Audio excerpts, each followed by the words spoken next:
What is up, everybody? This is Donald from the Pinstripe Chronicles. Got my co-hosts here, Tats and Rob. We will be bringing you the weekend that we just had with the Blue Jays. What kind of a series we had there? We've got Paul O'Neill to discuss.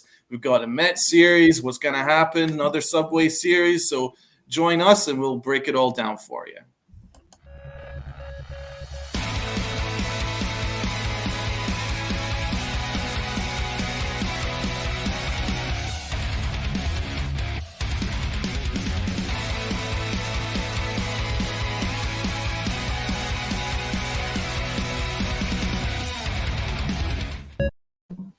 So, yeah, here we go.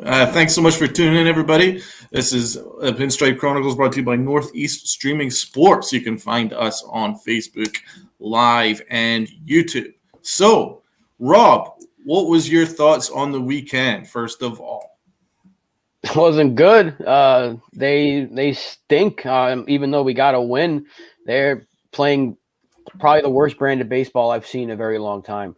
This is not even something the 2013 Yankees were doing, going on stretches like this where they weren't scoring and they weren't winning.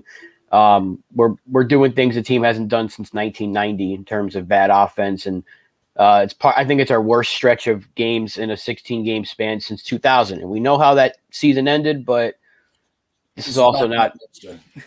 This is also a very different team than what we had in 2000. So it was rough losing 3 or 4. After losing to Tampa Bay and losing to Boston and just continue to lose. Maybe a little bit of confidence in them winning the last game, getting to Manoah a little bit, Benintendi getting the big home run. But overall, the morale is, for me at least, it's down. This team is kind of unwatchable. And I'm hoping that something awakens them for these 2 games against the Mets, because I think the consensus of the fan base right now is we're about to get demolished by the 2-headed monster of DeGrom and Scherzer in these 2 games. Tats, do you concur, or what are your thoughts? Yeah, no, I think the offense has not even just been anemic. I think it's just been downright embarrassing. With the names in that lineup, they should be able to produce runs as easy as they were in the beginning of the year. Even without Stanton in the lineup, who should be coming back soon. But the pitch, I've said it over and over again. As much as people want to blame the pitches, unless they're pitching a shutout, then there's nothing that the pitchers could do any better. I think John Sterling was saying it in the pregame show on the radio yesterday.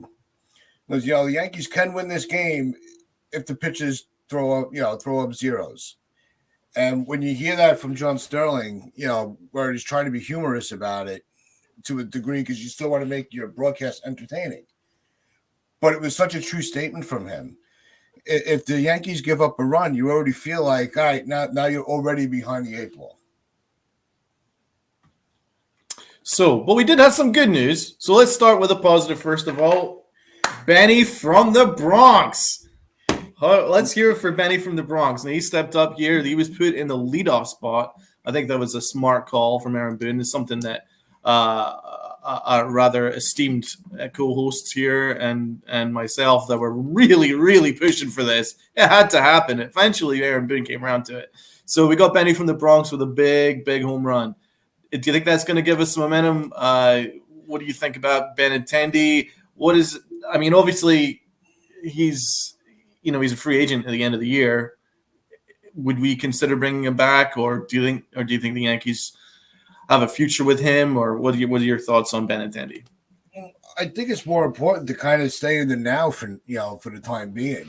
The thing that we've seen is Boone has not been consistent with where he's keeping in the lineup unless he's putting them in the 5-6 spot. That's correct. He hasn't been hitting leadoff enough where we could be like, all right, Boone's figured it out how to use him properly.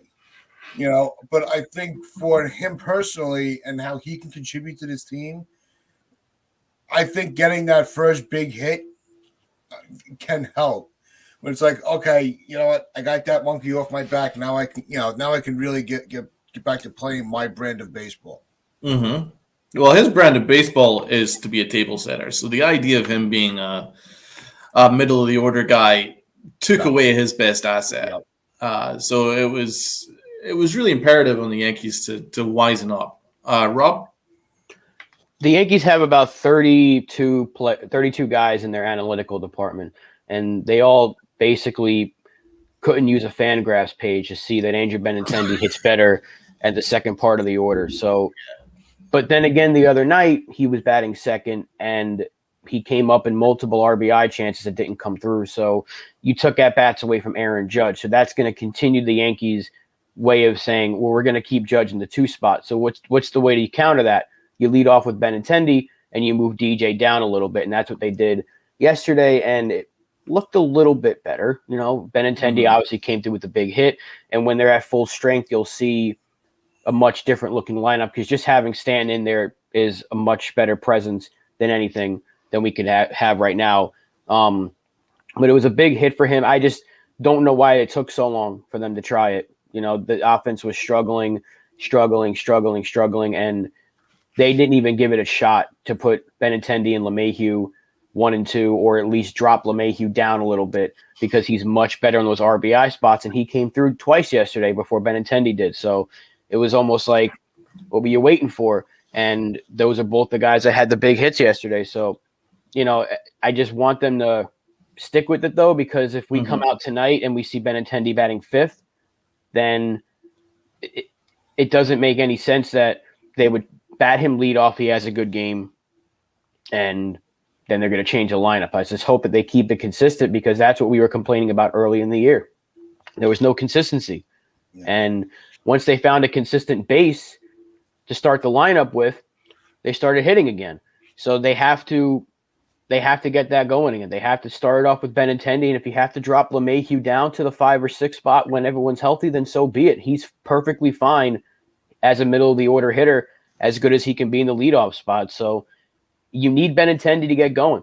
You picked him up knowing that he's a leadoff type hitter. He changed who he was this year with Kansas City. The Yankees got him and said, go back to the way you were in Boston. You can't tell a player to do that because he went from a good hitter to a great hitter. You know, there's a difference between being a good hitter, that's contact hitter, blah, blah, blah. But he's making great contact, not for power, but going the other way, hitting the ball into the gaps, getting extra base hits. Not necessarily a leadoff guy, but a second in the order. He was doing it in Kansas City, and he sacrificed power for better contact.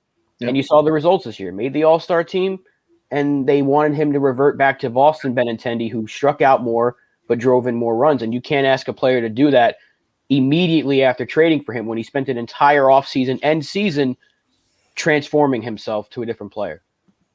Yeah, so exactly. If you look at the stats about Andrew Benintendi, he bats so much better in the first 3 spots in the order. This year, he's batting 357 in the 3 hole, 300 in the 2 hole.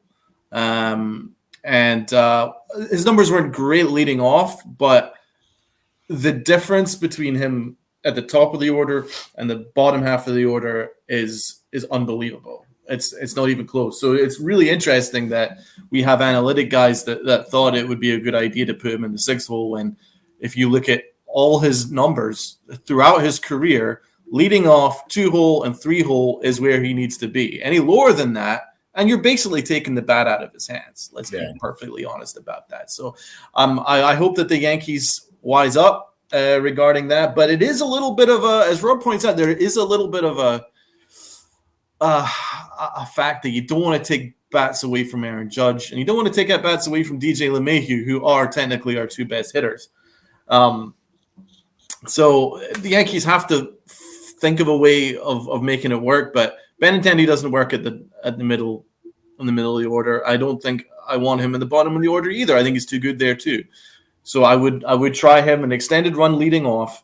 I like Aaron Judge in the 3 hole, but I can certainly understand that you don't want to take at bats away from him. So if we did move Aaron Judge back up there, the 2, Rizzo 3, Stanton 4, you're going to be in pretty good shape.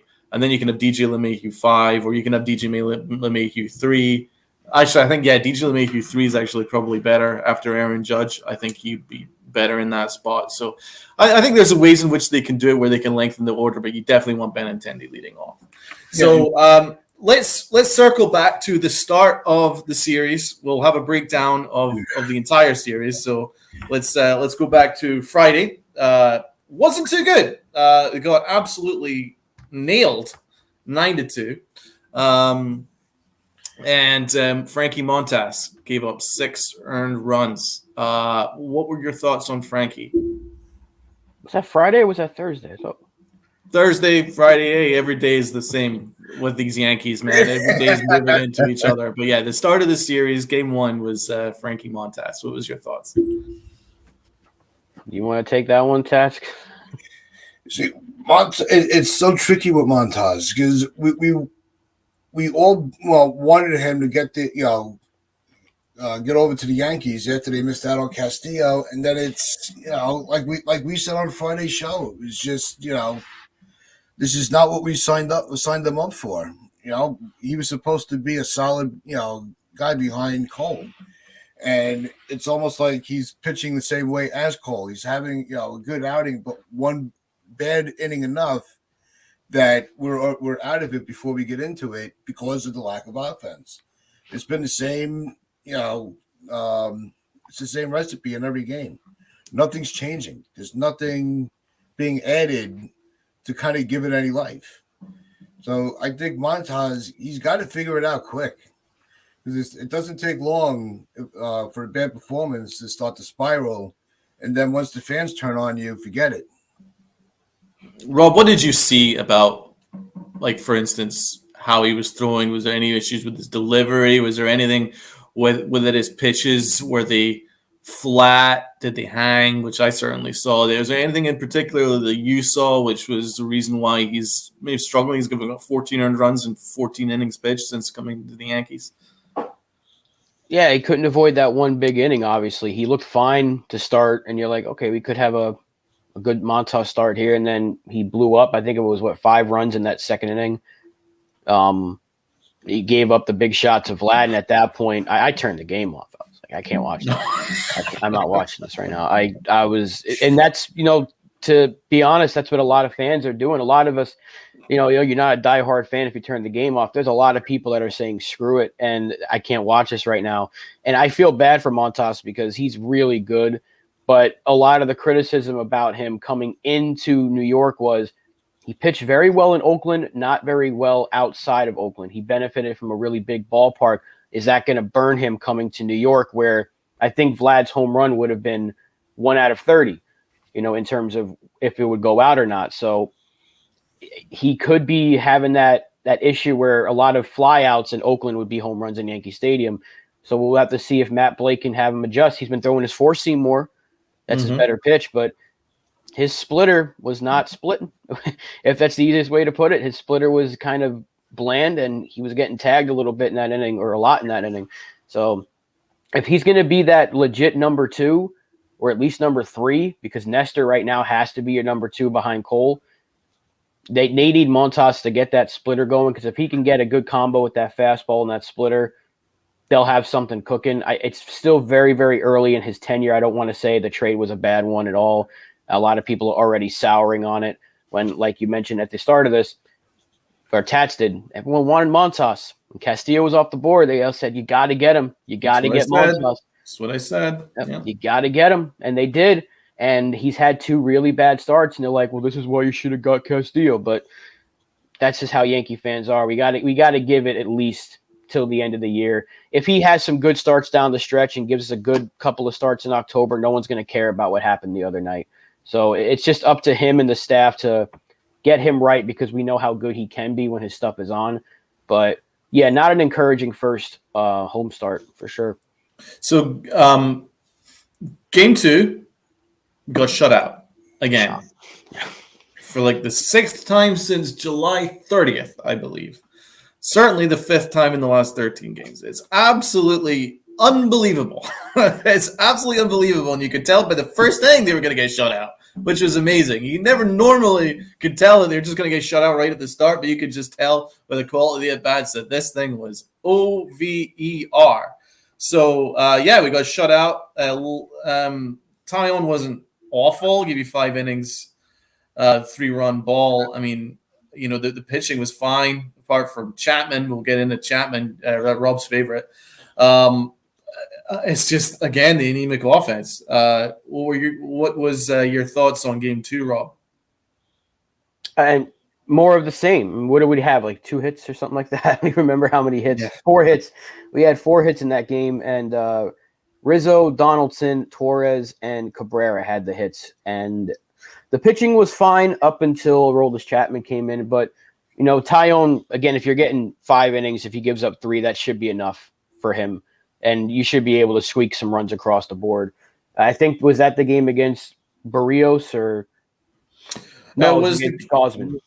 Yes, Gausman completely shut us down. 7 innings, 7 strikeouts. Yeah, it doesn't surprise me at all that we got shut down there. Yeah, I think it was more the offense shut themselves down.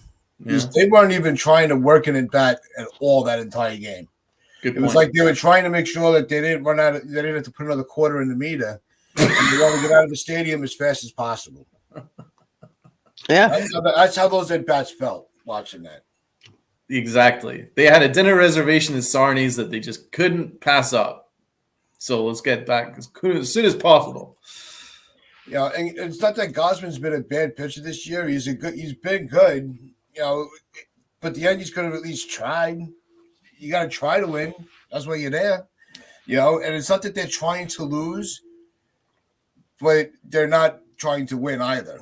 It's just they're there. That's it. They're just showing up to work, and whatever happens, happens. That's a very poor mentality. It was a terrible approach. He had 86 pitches in 7 innings. Yeah, 86. That they were just swinging and swinging and swinging, and they were praying that something went over the wall. That's really what they were doing. Mm-hmm. And none of those at-bats were really good ones. Even some of the ones they had the hits on, they were not really great at-bats. So it was one of many terrible performances that we've had in this last basically nearly 2-month stretch of bad baseball. It was depressing. We're certainly breaking records for all the wrong reasons. So game 3 beat 5-2. Now the headline from this game was Garrett Cole. He was pitching fantastic. He was looking like Garrett Cole. He was looking like the ace.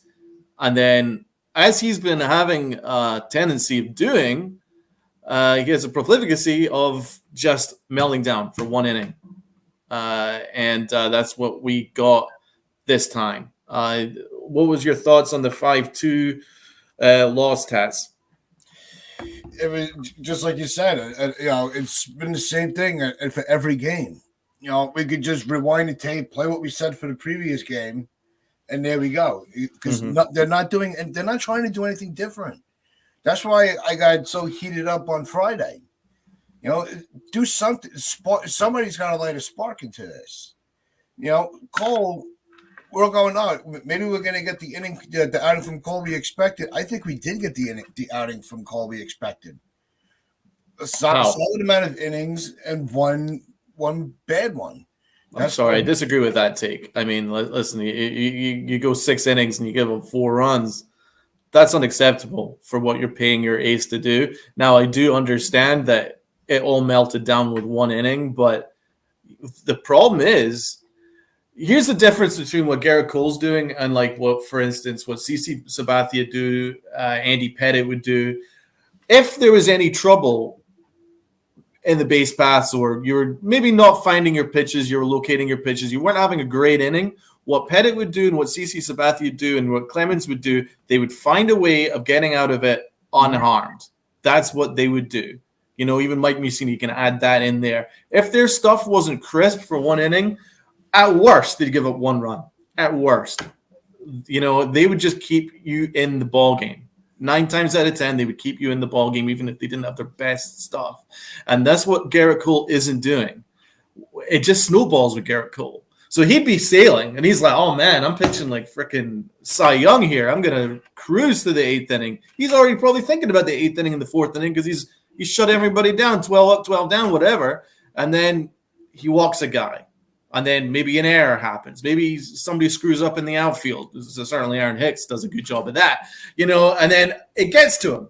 And then suddenly runners start getting around on the bases, and then suddenly balls start being left over the plate, and then it all just snowballs into a meltdown. That's the problem with Garrett Cole right now. It's not his stuff. I don't want to hear people saying, "Oh, we should have spider tech," blah blah blah blah blah. I know it's a joke, but Garrett Cole has the stuff. He can pitch. He's an ace. But the problem is execution. It's not necessarily. It's just that when that one inning comes around, he doesn't know how to stop it. Doesn't know how to put the fire out, and that's what I'm figuring out right now with Garrett Cole. Do you guys agree? Yeah, I mean, look at the inning that he had. He struck out the first batter. He struck out Chapman. Then he gave up the double. Then he walked the guy. Then Jackie Bradley Jr. of all people hit a double, infield single to Raimel Tapia. Vlad Guerrero gets an infield single. Kirk doubles, and then he ends up getting out of the inning. So at that point, the game's over because you're not scoring. And the Yankees had another one of those cases where they just couldn't hit with runners on base. They left 9 men on base. They weren't hitting with runners in scoring position again, and that was the game that Benintendi came up multiple times with 2 outs and guys on, and Aaron Judge was on deck. So that caused some problems as well. So, but Garrett Cole has to pitch better. We had a lead. It was 1-0, but if there's one pitcher that you're looking at on this entire team to protect a 1-0 lead, it's got to be Garrett Cole. I don't care. I don't want to hear the excuses for him. The guy's getting paid to be an ace. You have to shut it down. You were doing that. You got the first out of the inning, and then it just snowballed. And that's, like we've all said, that's been his issue. He gives up that one hit or walks that one guy, and that just leads to the next 3 getting on base against him, and he just looks lost. You can't have that when you're paying this dude $36 million a year. He needs to get out of that. If he would have given up 1 or 2 runs and got out of the inning and then was able to give you another 2 or 3 like he did, okay, that's not the end of the world. He gave up a couple of runs, but he kept the damage to a minimum, keeps you in the ball game, and we would have maybe come back to win it. However, he didn't. He put you in a 4-1 hole, and with the way the offense was playing, they weren't coming back from it. Yeah, I mean, listen, it's unfair on any pitcher in our rotation to have to pitch like Cy Young every single game, knowing that your offense isn't going to score you any runs. But you still have to do your job. And I've never seen Garrett Cole like this before. I've never seen him struggle just to put the fire out. Usually, if he's mowing people down for the first 4 innings, you can trust that he's going to mow everybody down right through the 8th inning. This is a new thing for me. Normally, with Garrett Cole, you can tell right at the start whether he's going to be absolutely awesome or whether he's not. Now, who knows? Because he could be awesome for the first 5 innings and then melt down in the 6th, and you just never really know. So this is something that needs to be fixed. I think it's all mental with Garrett Cole because his stuff is there, boy. His fastball's still electric. It still tops off 99, can even touch 100. He's got plenty of movement on his secondary pitches. I think it's mental. He really cares. And I'm still a Garrett Cole stan. I'm still giving him every opportunity. I just need him to be better in these situations. But there is a positive because I want to give a special shout out to the one guy who has continued to step up through this entire series, and that's Ozzy, our little Ozzy, this rookie who is just so exciting, Oswaldo Cabrera. Now, what he did in for instance, this game that we were talking about, he risked life and limb to jump in and make that play and hit his head off the freaking off the stands. I mean, that was an unbelievable play from him. I mean, you've seen that now from Gio and you've seen that from Jeter. Only special people do that. Ozzy Cabrera, it's not. What's amazing about Ozzy Cabrera is it's not just his bat. Now, his bat hasn't been great, but he's still made a couple of really solid doubles and nice contacts, nice singles, but really, the star of the show has been his defense. I didn't even know that his defense was as good as it is. So he made a phenomenal play there. And then yesterday, he channeled his inner Derek Jeter with the backhand grab, showing his range at short, backhand grab, and then the jump throw like Derek Jeter, right on target, nailed the guy out at first. What is you guys' thoughts on Ozzy Cabrera? Have we got a star? What should the Yankees be planning on doing with him moving forward? And we've not even mentioned that Ozzy Cabrera made that amazing play in right field where he jumped and he saved a home run over the weekend too. That was an unbelievable play as well. I remember it was on Apple, and the announcer thought it was Aaron Judge. It was that good a catch, but in fact, it was Mr. Ozzy. So, what's the thoughts on Oz, Tats? No, I think we have. I don't know about superstar. I don't want to get too carried away, but his defense has been stellar. This is the type of defense that can, they always say about defensive run saved. He's showing why that stat exists and what you could do when you have legitimate defensive ability in multiple positions. So what I'm seeing from him is that spark that we've been waiting for. Now everybody else has to catch up to him because he's playing like he wants to win the game. He does not want the bad play to be on him. And I think that needs to, start to resonate to everybody else. Rob? He's been great defensively. It's only been 5 games, so I'm not gonna worry about his bat just yet. But he's doing it he's played 3 different positions now in 5 games. That's pretty important to note because he only just started playing the outfield in Scranton, I think last month. So he's already shown the ability to play it well, where we've seen other guys in our system struggle to learn that position. So that's definitely a good sign. He's bringing a definite energy that this team needed. I don't think he should be the shortstop going forward, even though as good of a play as that was yesterday. He's too versatile to lock him into one spot. So right now he's a guy that I think his ceiling at the major league level is utility player, probably off the bench. I don't know if he could start at a different position every day, but if you're going to look at him depth chart wise, you can't pinpoint him to any position. However, right now, he's probably going to be your right fielder moving forward because you cannot use Aaron Hicks. And that was just magnified yesterday yet again, that you cannot use him in the outfield. And Judge has to be your center fielder, and then you hopefully get some Stanton outfield days when he comes back. But so for now, he's got a position kind of locked in right field. That's because we don't have anybody else to really use right now. But he's been fun. My only caveat would be, what about third base? Because we could get rid of Josh Donaldson, and DJ LeMahieu is probably going to go back to his natural position at second because I don't believe that Gleyber Torres is winning too many favors right now post All-Star break from the front office. He could be traded. You could have DJ LeMahieu at second, and there could be an open spot for him at third base. Well, I'm talking about right now. I'm not talking about next year. Oh, okay. Yeah, right now, you can't lock him into a position because you need him to play everywhere. But even when Stanton's back, Stanton's your DH. They're not taking Donaldson out of the lineup. They would have done it by now. So it's just going to be more so who's playing Torres or Donaldson, and that's where they'll put Cabrera. If they need Cabrera at second, they'll put him at second. I still think this is a perfect chance to call up Peraza, but they're not doing it. So that's another conversation. But no, Cabrera has brought an energy that we needed. I'm waiting for that bat to pick up because we saw him get a couple of hits the other day, and they're like, there it is. But, pretty much every other at bat, he's looked like a minor leaguer trying to learn his way. So it's going to take some time, but I think he'll be fine with the bat. But defensively, he's been outstanding. And he's given you something at least that we weren't getting from half the major leaguers on this team. Having said that, he has been drawing a lot of deep counts. Now, he's not necessarily been getting the walks, but he's been getting up to full counts quite regularly. He gets a lot of 3-ball counts. He doesn't really expand the zone very often.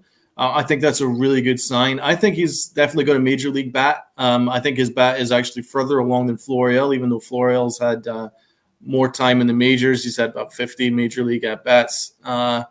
And I still think that Cabrera's bat is actually further along.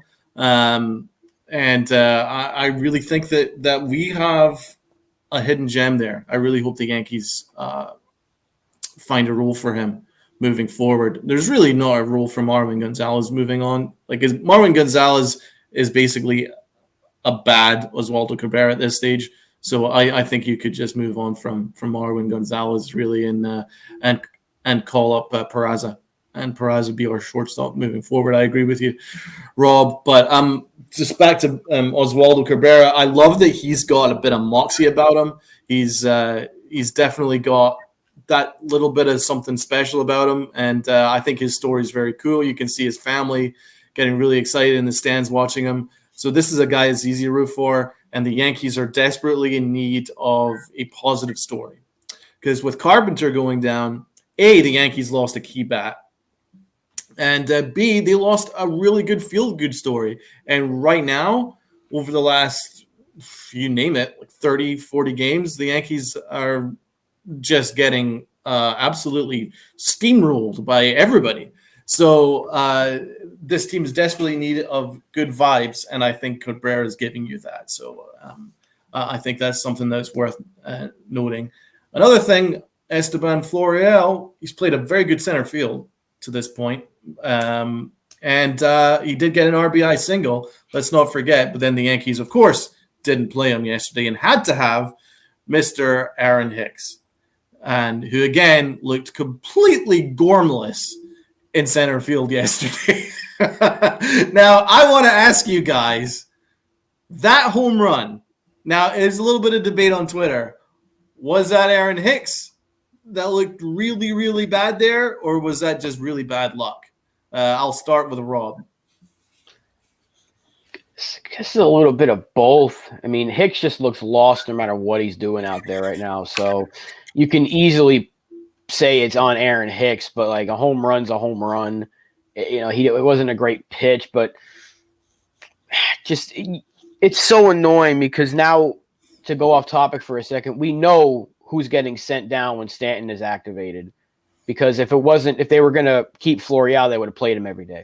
So we know he's getting sent down, but you see the difference in center field. Florial just goes out there and plays. He runs well. He makes plays look easy. And then Aaron Hicks looks like he's got a blindfold on. He's just trying to guess where the ball's going. I'm telling you, so that Sandra Bullock movie. Yeah, it's so annoying watching him play because we've seen it already this year. He's not a good center fielder anymore, but he's a fine left fielder. He's good enough in left field, but we already have one in Benintendi. So why they continue to play him when there's no need to play him? It's not like going against Manoah gave Hicks the advantage, because Hicks was batting from the left side of the plate anyway, which is where Florial hits from. So there was no reason, just simply no reason to play Aaron Hicks out there. And he showed you why he should not be your center fielder. At best, he's a left field replacement in an emergency situation where Benintendi might have to come out of the game. But even if that's the case, let's say in October you pinch run with Bader and you put Bader out there and you have to take Benintendi out for whatever reason. I'm not saying they would, but that's the only reason Aaron Hicks would ever be in the game, is if Benintendi wasn't playing. And he proved it again yesterday. He's not good. He can't be out there. Did you see the home run? Bob? Did you see the home run? I didn't see it. I heard the radio part of it, and pretty much what Rob was saying. He's okay. So what I saw, I'm just considering you didn't see it. What I saw was the problem with Aaron Hicks is he's the only outfielder that I've ever seen where the ball plays him rather than him playing the ball. He as soon as it's above his eye line, he immediately loses it, and he takes a weird circuitous route to the ball. That's his problem in center field right now. He takes the circuitous route to the ball, and that's what I saw. I do think it's a bit of both. Obviously, it's a bit of bad luck, but I don't think Hicks helped himself. Like, I would have found that, Aaron Judge would have caught that ball. There's not even a question about it because he's tall enough. But also, I think Florial would have probably made a 100% would have made a better effort, and he might have even managed to carry it to the point where it wouldn't have been a home run, maybe just a double off the wall. But what Hicks did was he just kind of ran around in a circle like a lost puppy, like he did the last game that he played, and then took a circuitous route to the ball, and then just kind of stood, instead of going straight for the wall, he just kind of stood and stopped and just prayed to the gods that the ball would bounce back to him, and instead it bounced over the wall. And then Hicks' reaction afterwards was like Eeyore from Winnie the Pooh. He's just like, ooh. or a little lost pup. He's like, and that's it. His shoulders were slumped. He's like, oh, woe is me. And that's him carrying around. And this is who the Yankees are employing to be their center fielder. It's a bad attitude. He's a guy that's completely lost. And it's amazing that the Yankees ran him out there after what he did the last game, where he did the Sandra Bullock impression, where he ran around in a circle 3 times and lost the ball. This time, there was never a hope. Once it was over his head, he had no hope of catching that ball. No, and that's why I was saying I don't want him on the field anymore. I'm tired of looking at him. I really am. I'm really tired of looking at him. I'd rather, just play Florial every day and have hits on the bench until Stanton comes back, and then we could, then make your move then. And even then, you don't need to put Hicks in the field at all. You could have him as your guy, your utility outfielder, if you want to do something that way. Rob, were you watching the replay there by any chance? Yeah, I was, and I was watching him. Look, like I said, it wasn't a good pitch at all because it ended up hitting off the top of the wall and it went over anyway. But bad route, and he knew it because you can see the way he reacted. He knew that it was a bad route, and he's like, "Here I go again." And it's like that's basically what he was saying. Is like, "I did it again." And I'm not saying he would have caught it, but you just want to at least see him make a better effort. I guess it's just. It's a shame because they're putting him out there and they know he can't play the position anymore. And I'm not saying that I'm trying to defend the guy because I don't think he should be playing, but it's clear as day he's not a center fielder anymore. And that's fine because he's gotten older. He's been dealing with injury after injury. The guy fouls a pitch off his foot like every other at bat. So at some point his legs are going to give out.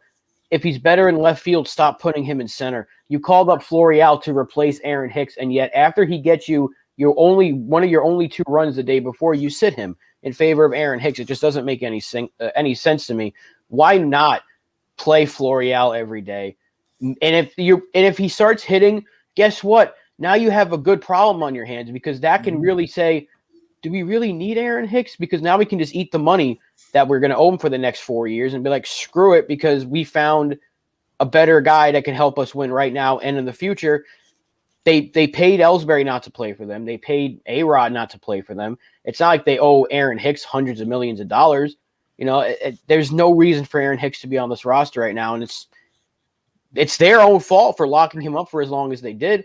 They could have been done with this problem after this year if they just didn't give him 7 years, but that's another conversation. It's just we've seen the decline year after year. He's either hurt or not performing, and this is another case of it. He should not be in center field, and they're putting him and many other players in positions to fail.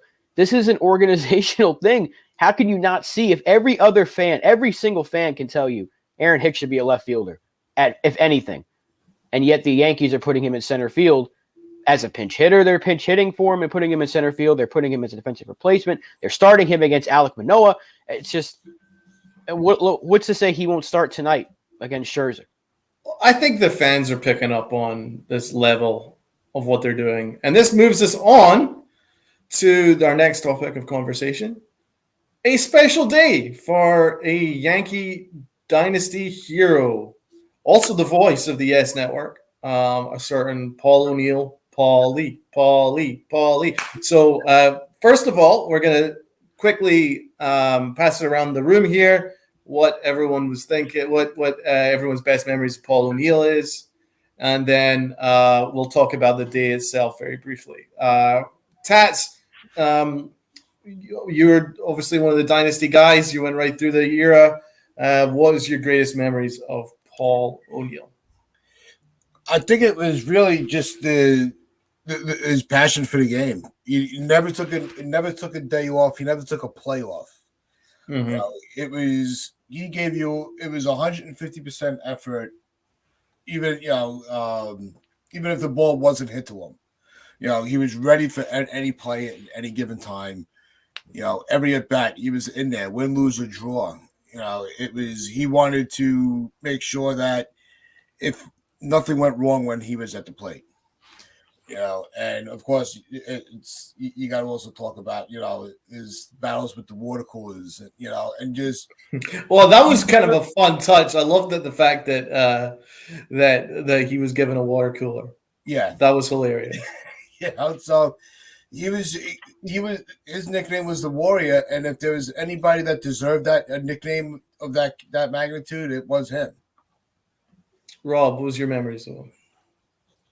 Absolute warrior. He's a gamer. He went out there and played hard every day. Probably obviously the best memory is the World Series in 01.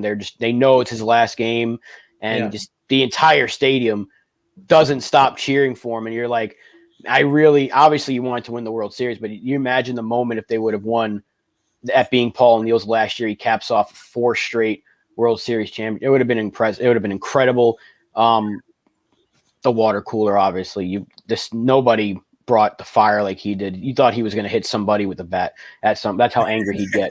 But yeah, he was awesome. He was awesome watching him play. I'm glad I got to watch him as part of that great dynasty team, and I like hearing him call the games on Yes. And I'm happy that we finally retired his number, because it was just sitting there for so long.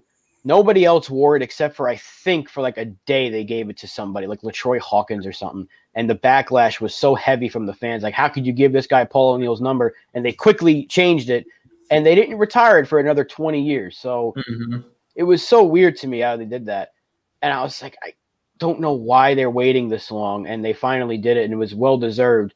But now we're just running out of numbers to give people. That's why you see Cabrera wearing 95, Florial wearing 90. You're just like, at some point, they're going to have to like make triple digits. But anyway, yeah, Paul O'Neill he's exactly what you want to see out of a ball player. He was kind of like the example of what that era was. Like, everyone was just kind of, it was a different era, obviously. So you have that fiery ball player, and he was older, yet he was still producing at a high level. The guy knows baseball in and out. He knows how to swing the bat, and he always came through in the clutch, outfield. And then he did better than the Yankees front office did in trying to pitch Aaron Judge to stay. Yeah, I wanted to get into that.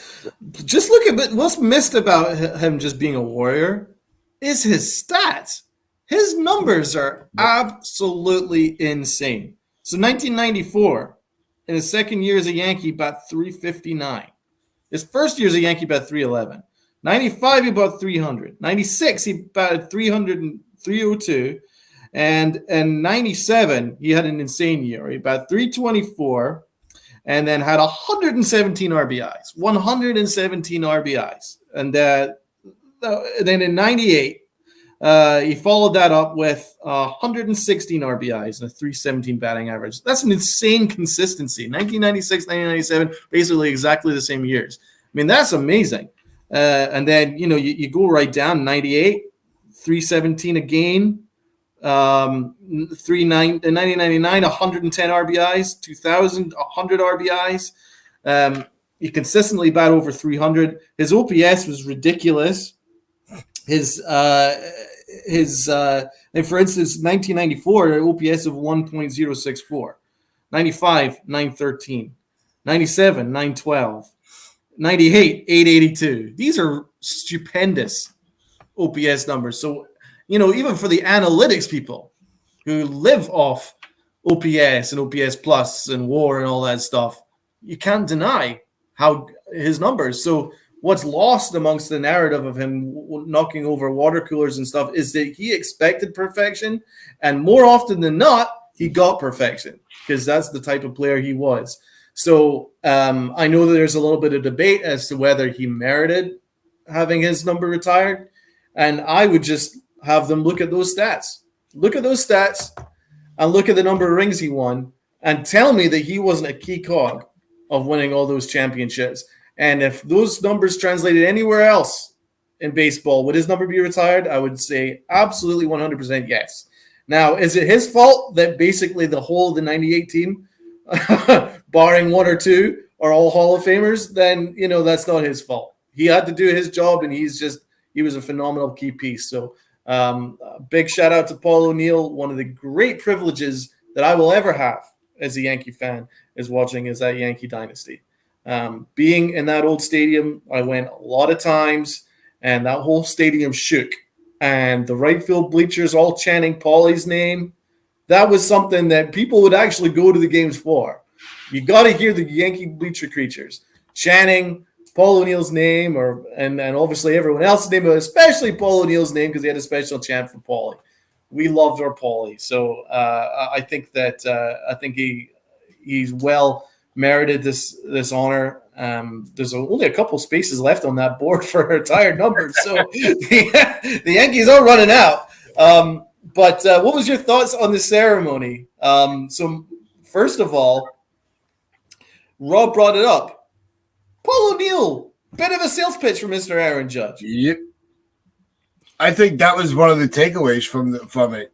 You know, it was when you're sitting for Aaron Judge, right? You're sitting there, you're watching the ceremony, you're looking at all the other players that came back for this, and the way that they all talk so highly about each other. And the one of the things that he said in his speech that should resonate to this team was, we were remembered because we won. You know, that's when you become unforgettable. Otherwise, you were just another team that came through. You know, and I think that was, I don't think he could have said it any better, because that's what it was with that team. They all wanted to win. They all wanted to be remembered forever as a Yankee. And I think winning yesterday's game on top of that was even better, because you start to think, you know, did his speech reach any of them? Did he get through to any of those guys? It had to resonate. Yeah. And I'm telling you, I think a lot of that speech had to do with what those players were doing at the time. He calls these games. He announces these games. He bleeds pinstripes. And I'm telling you, I think he's pissed off. And I think that speech had a lot to do with reminding people how special and how honored they should be wearing those pinstripes. I mean, Michael Kay, just to go off topic briefly, during that telecast mentioned that the Yankees' run of profligacy hasn't been met since 1914. The average runs are so low, it's not been seen since 1914. This is how bad this run is. And it was about time that a member of the Yankee dynasty just went, hey, oh, guys, what the frick are you guys doing? So I think Paul O'Neill did it in a smart way, where he just talked about how people remember the winners, and then this doesn't happen anywhere else. You go any other place, they don't have this level of history. They don't have this depth of retired numbers and Monument Park. You just don't have it. So remember how blessed you are to wear those pinstripes.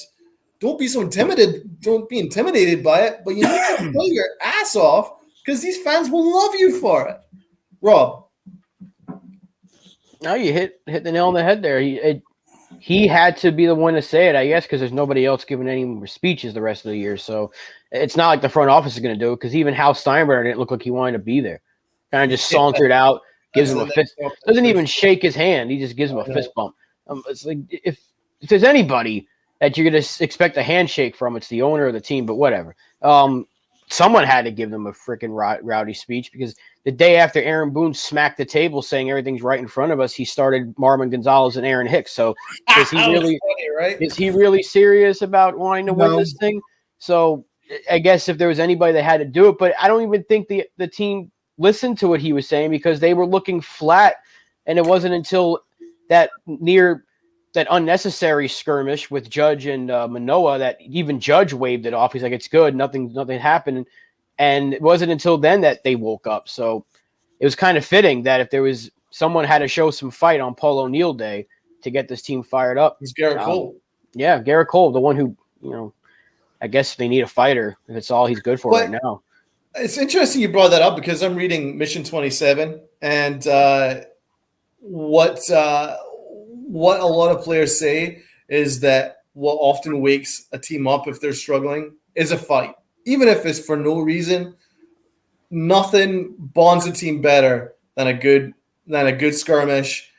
And I think that Garrett Cole had that in mind. I don't think there was really much to it. Manoah definitely was not trying to intentionally hit Aaron Judge, but a little bit of tempers raised certainly didn't harm waking the Yankees up a little bit, because the Yankees have been sleepwalking. But I'm old school. I would have gone all full out. I would have full out gone. Garrett Cole should have chased that guy all the way around the infield just to wake this team up because this team definitely needs it. But going back to Paul O'Neill, I do think that he when he mentioned to Aaron Judge specifically that the right field bleachers chanting the name is pretty special, that is a sales pitch. There is nothing else to say about that other than that is a sales pitch. Paul O'Neill did a much better job than Brian Cashman or Hal Steinbrenner to sell the Yankees right there. So another massive thank you to Paul O'Neill. If Aaron Judge decides to sign on the dotted line, we can certainly thank Paul O'Neill for that. And we've got the last 10 minutes. I have to mention Hal Steinbrenner getting booed so loud, he was like a villain from Game of Thrones. I mean, holy moly, did he get booed. When he walked out, it was like unbelievable, universal booing, and Hal Steinbrenner looked so awkward in his skin. As Rob mentioned, he did kind of a half bow to his family, kind of a nod at his family, and an awkward bow at Paul O'Neill, and some weird kind of fist bumps. He kind of treated him like he didn't really know who he was. That's what my takeaway was. I'm not saying he does it, but it kind of gave that impression, sort of like, well, this is my job that I'm supposed to thank him for whatever he did in the past, but I didn't pay attention back then. I was doing something else. That was the impression I got. Oh, I think my dad would appreciate me just thanking him. But it didn't feel genuine. It certainly didn't feel heartfelt. And I'm just amazed that this is the owner of the New York Yankees. Now, I'm not saying Hal Steinbrenner's a bad guy. I'm just saying his priorities are probably not as committed as his father. And the way that he kind of dealt with that whole thing was it was kind of like I'm doing it for my dad rather than I'm doing this for this team that I love, and this is my family, and this guy represented my organization the best that anybody could possibly wish for. It wasn't that at all. It was sort of like, thanks. It was just weird. It was awkward. Did you guys agree? Yeah, no, I think it was more awkward that they booed him. Not that he didn't deserve it, but I get kind of weird about that. When you're celebrating a player, it's like there's a time and a place type of thing. So you kind of feel a little bad for him from that aspect. Mm-hmm. And it's not that it's as bad as this team is playing. It's not on their lack of trying to put the roster together. I really think that's a big part of it. I think the booing was more, you didn't do enough type of attitude from the fan base. Where was Cashman? Well, you couldn't boo Brian Cashman, so that's why they booed Hal Steinbrenner. He employs Brian Cashman. Think about it. But where was Brian Cashman? Who knows? The guy was in hiding because he knows that the boos would probably be louder for him because think about it. Exactly. How much is our payroll? We have still the third highest payroll in baseball, and yet we picked up Josh Donaldson in the offseason. So, yeah, people are going to be angry. So you think Brian Cashman's going to make a public appearance right now in Yankee Stadium when the team's playing as bad as it is? No.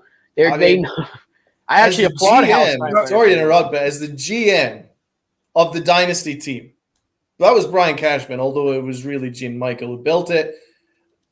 Brian Cashman had more connection to Paul O'Neill's latter years as a Yankee than Hal Steinbrenner ever did.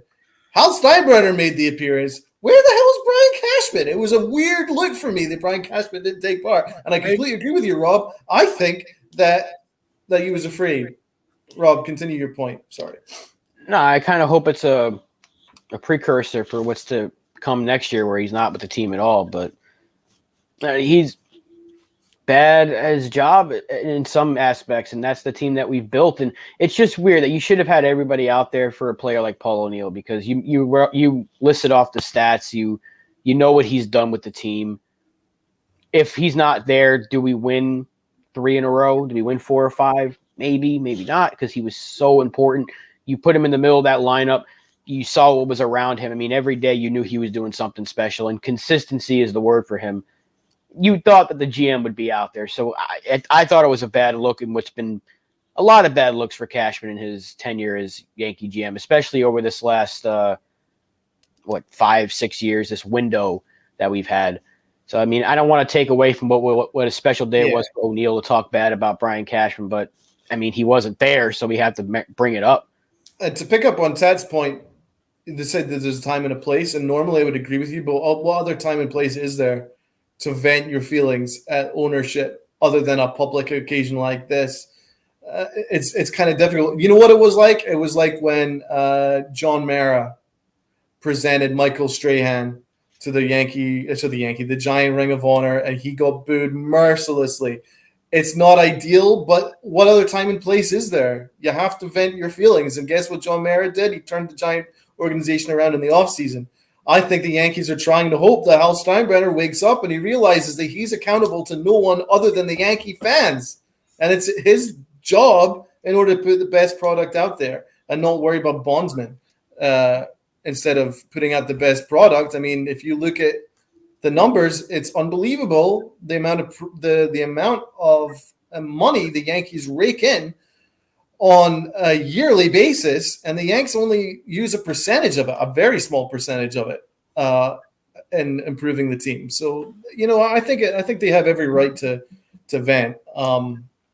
It'll be interesting to see what happens after that, whether they double down and say it's not my fault, or whether they start expanding their wallets. So that was the day. It was a fun day. Another thing, Derek Jeter, surprised he wasn't there.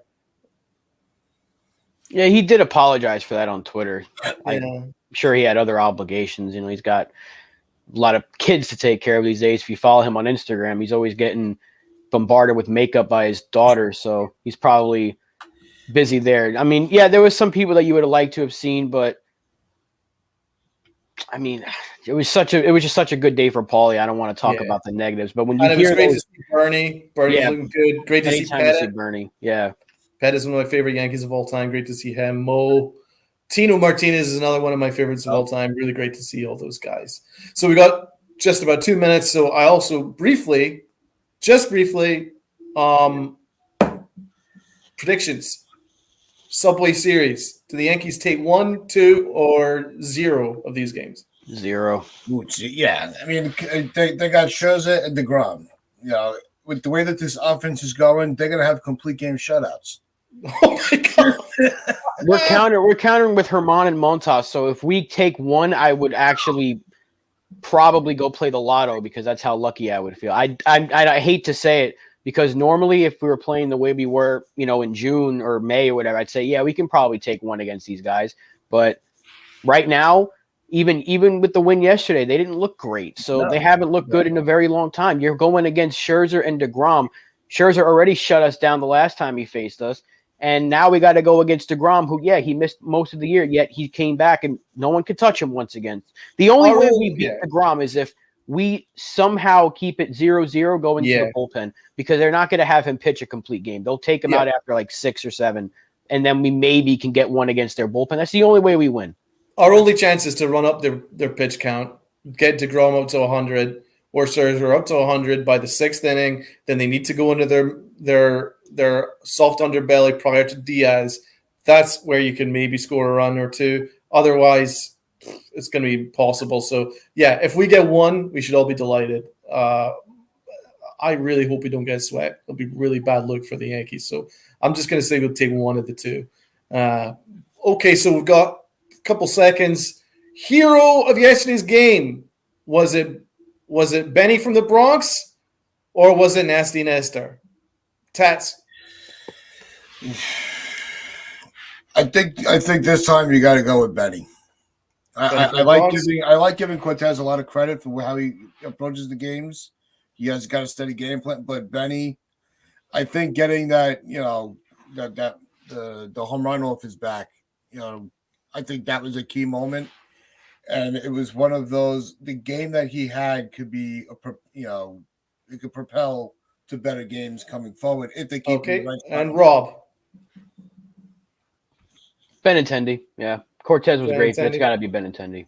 I'm going to go Nasty Nestor because the Yankees desperately needed an ace outing, and Nasty Nestor gave you that ace outing. If we've not had some great outings from Cole and of course Montas, and Tyon wasn't great, so we desperately needed an ace outing. We got that from Nasty Nestor. So a shout out to the nastiest of Nestors. So that will be us for today. Thanks so much for tuning in. This has been the Pinstripe Chronicles, brought to you by Northeast Streaming Sports, and we'll be looking forward to bringing you more content tomorrow. As we always say, wear your pinstripes for pride and play hard.